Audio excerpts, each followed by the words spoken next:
Now this from Nevada. A cattle rancher refuses to pay a fee to the government so his cows can graze on public lands. Land protected because of a desert tortoise. The feds circle the ranch. They round up and take possession of all those cattle. They use helicopters and what are called contracted cowboys. Locals come out in support of the rancher. They say the government's abusing its power. The feds don't like this. They tase one of the rancher's son. They've arrested another.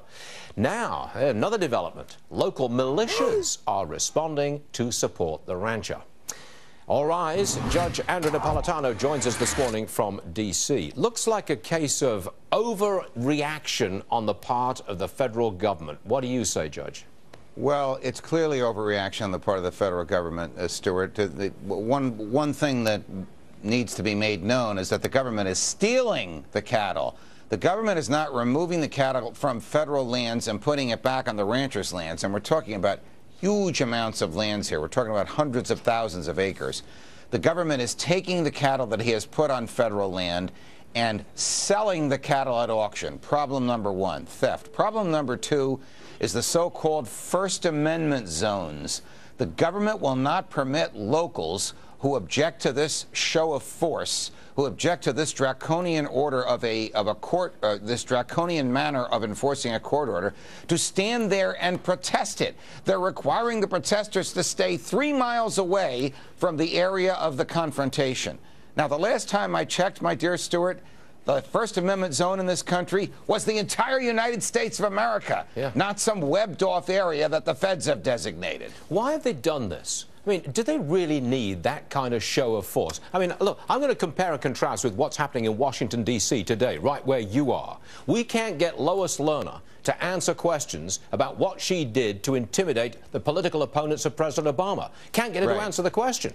But we can send helicopters, armed guys, FBI people who steal cattle. I mean, I think things are out of whack here, Judge. It's certainly an inappropriate use of resources. There certainly is a more peaceful way to resolve this. The government's argument is this guy has had his cattle on federal lands for generations. We won 2 lawsuits against him. He refuses to obey court orders. The guy's argument is, my family has been using these lands since the 1800s. They don't belong to the federal government. They've never belonged to the federal government. They belong to the state of Utah. The state of Utah says I can use them.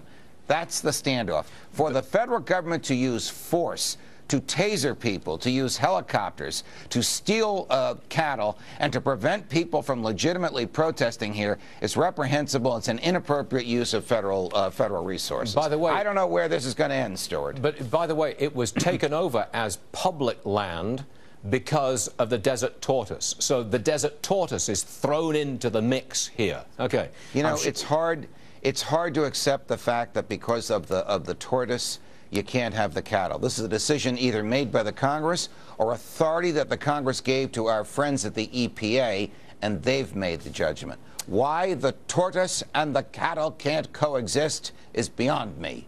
Next topic, Judge. I want you to take a look at this. I think you can see it where you are in D.C. It's the cover of the Rolling Stone. Julia Louis-Dreyfus posing with the U.S. Constitution written on her back, signed by John Hancock. Now, okay, Judge, I know the answer to this question, and I'm sure you do too, but I'm testing you here.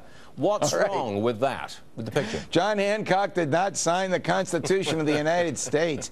He signed the Declaration. It's interesting. When he signed the Declaration of Independence, he thought he was the only person signing it, and hence a large ceremonial signature. He learned to his horror a couple of days later, it took a few days to get all their signatures, that all of those who were members of the Continental Congress would sign it beneath him. He had nothing to do with the Constitution. Is this a permanent tattoo, or is this one of those temporary things that comes off in the shower? It's a temporary, I do declare. All right. Yeah. Thanks very much, Judge. You can't say we don't bring you some interesting topics. Tortoises, I can never say that. Good luck tonight. Thanks very much, Judge.